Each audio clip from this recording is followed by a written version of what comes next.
महाराज युधिष्ठिर ने कहा, भगवान, मैं बहुत बड़ा पातकी हूँ। भीष्म, द्रोण आदि महात्माओं का मैंने वध किया। आप कृपा करके कोई ऐसा उपाय बताइए जिससे मैं इस वध रूपी पाप समूह से छुटकारा पा सकूं।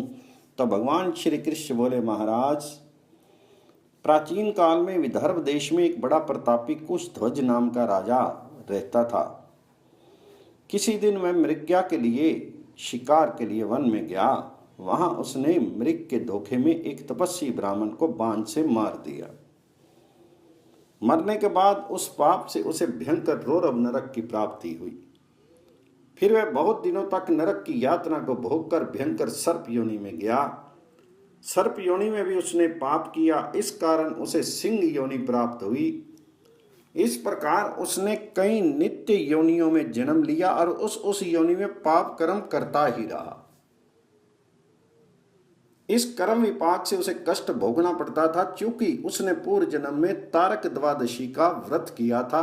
अतः उस व्रत के प्रभाव से इन पाप योनियों से वह जल्दी जल्दी मुक्त हो गया। अतः पुनः वह विदर्भ देश का धर्मात्मा राजा हुआ। वह भक्ति पूर्वक तारक द्वादशी का व्रत किया करता था। उसके प्रभाव से बहुत समय तक निष्कंटक राज्य कर मरने पर उसने विष्णु लोक को प्राप्त किया। राजा युधिष्ठिर ने पूछा, कृष्णचंद्र, इस व्रत को किस प्रकार करना चाहिए? तो भगवान श्री कृष्ण ने कहा, राजन, मार्गशीर्ष मास के शुक्ल पक्ष की द्वादशी को तारक द्वादशी व्रत करना चाहिए। प्रातःकाल नदी आने में स्नान करके तर्पण पूजन आदि संपन्न करके सूर्य अस्त तक हवन करते रहें। सूर्य अस्त होने पर पवित्र भूमि के ऊपर गौ में से ताराओं सहित एक सूर्य मंडल का निर्माण करें। उस आकाश में चंदन से ध्रुव को भी अंकित करें। अनंतर ताम्र के अर्ध पात्र में पुष्प, फल, अक्षत, गंध, स्वर्ण तथा जल रखकर मस्तक तक उस अर्ध पात्र को उठाकर दोनों जानवों को भूमि पर टेक कर पूर्व की ओर मुख करके सहस्त्र शीर्षा इस मंत्र से उस मंडल को अर्घ्य प्रदान करें।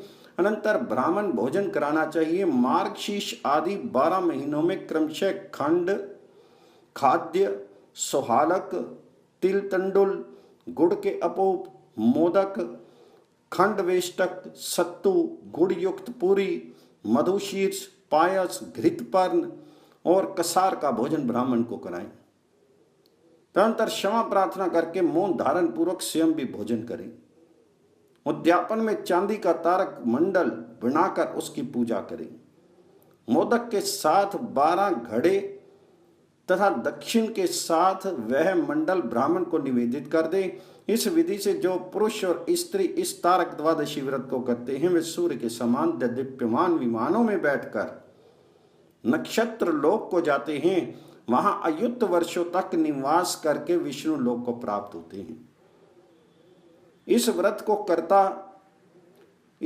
को सती, पार्वती, सीता, राज्ञी, दमयंती, रुक्मिणी, सत्यभामा आदि श्रेष्ठ नारियों ने किया था।